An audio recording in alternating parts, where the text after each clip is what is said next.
So if you're a beginner or an intermediate natural lifter and you decided it's time to build some muscle and maybe you've done a couple of fat loss phases and you realize that you might not have enough lean muscle to get you the type of physique that you're looking for in that 10 to 15% body fat range, so you said enough is enough, time to add some size. In this video, I want to share with you 3 big mistakes that I personally made as a beginner and as intermediate that actually held back my gains quite a lot, that prevented me from maximizing the progress that I could have gained in those first few years of lifting. I want you to avoid these mistakes, so without any further ado, let's dive into it. So the first mistake I personally made was not paying enough attention to my form development. I thought form was something you learn in the first few weeks of a new program, and you learn the exercises and you just go with the program. But I was very wrong, because over time, as I kept adding reps, as I kept adding weight, I was also cheating on the range of motion. My form was changing. I wasn't controlling the weight as much. I wasn't paying attention to the negative part of each repetition. And then over time, slowly but surely, I ended up in a situation where I was doing almost everything with poor form, with lots of momentum, and I was stuck. I couldn't even add any more weight because everything was off. And I really didn't have much objective feedback in the beginning there. Luckily, over time, I met some people in the gym that I was training at regularly, and then they gave me some tips and pointers, and they just showed me that my first rep and my second, third, fifth, sixth, as I was going through the set, I was cheating more and more. And this is a very common thing if you don't standardize your form. You must standardize your repetition to a high quality standard. What I mean by that is that, let's say you're performing a push-up. You could, let's say, do 20 reps of a push-up. Well, if the first 15 you touch the floor with your chest, and that's the standard for full range of motion for you,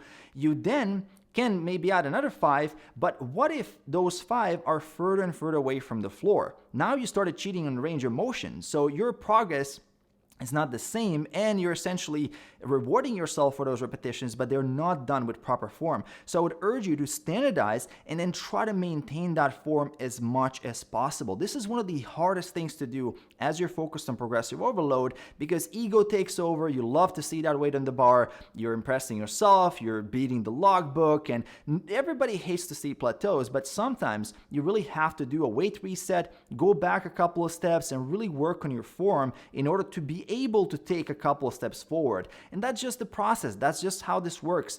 And technique is a never-ending process of improvement, so keep this in mind as you're progressing through your journey of beginner to intermediate, then eventually to advanced. And the second big mistake that I made that really slowed down my gains was chasing exhaustion. And before I dive into this one, please do me a favor and go below the video, hit that like button as hard as you can for the algorithm to push this video out to help more people. And speaking of exhaustion, I think this is a great classic example of one of those things that intuitively feels like the right thing to do, but in practice is the wrong thing to do if you're looking to build muscle. Because if you want to build muscle, it's sufficient amount of volume, sufficient intensity, making sure your technique is good, and progressive overload. But if you're resting 30 to 60 seconds between sets like I did, I thought that was the right thing to do, you're unable to actually maintain that volume and intensity. How are you going to do that?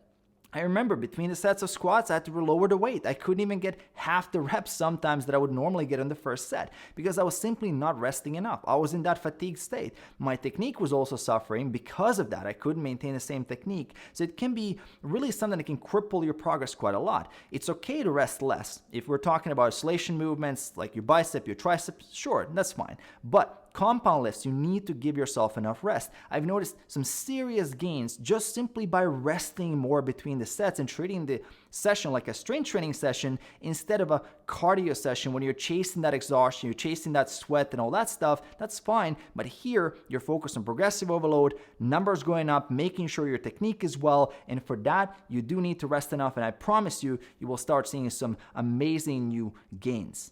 Now, the third mistake that I made was randomly changing things up based on how I felt versus looking at the data. Because I would often be changing exercises after talking to a friend, and he would say that he found this exercise with a much better stimulus, and for him that it worked better, so I would give it a try. And then, of course, my own program would be altering all the time because of this. I would also be randomly adding extra sets from time to time. I would try to add more, then sometimes remove. It was all very random. It was based on how I felt that day. It wasn't very strategic, it wasn't very systematic, and especially when it comes to adding different angles or intensity techniques like drop sets and random things like that, which made it really hard for me to know whether I'm progressing or not. Because if you add a little twist to the bicep curl, and if you change the form a little bit, your reps drop down or your reps go up, and you don't know whether you're overtraining or undertraining, or it was just a change in the angle. Because each exercise in itself has a learning phase. So if you keep changing the exercises all the time, you're continuously having to relearn the exercise.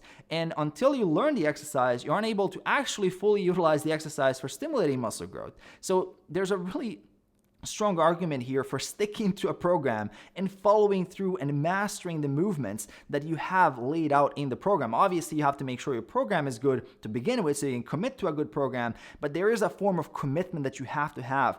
I think a lot of people these days also fall into that trap of trying these little gimmicks and tricks and little adjustments from time to time, which really then basically tamper with your data. So you don't have clean data in your workout log, so you don't even know if you're achieving progressive overload or not. If you keep changing the form, if there's different variations all the time, how do you know? What can you attribute the progress to? So be very, very careful with all these subjective measurements. And when someone says, this is what I feel works better for me, that can mean a lot of different things. So be careful, and really your basis for making training decisions should be objective facts and standardized data from your workout log, your form, making sure things are as static as you possibly can to see then what actually works or doesn't. If you change the variables all the time, how do you know? So this is something to keep in mind, because you will really get a lot better results with looking at objective data versus switching things up all the time. The other thing that leads to better results is making sure you subscribe below as well to the channel, enable notifications by hitting the bell. If you want to work with me as your coach on your fitness journey, link is in the description below. Check out that there, and I will see you in my next video.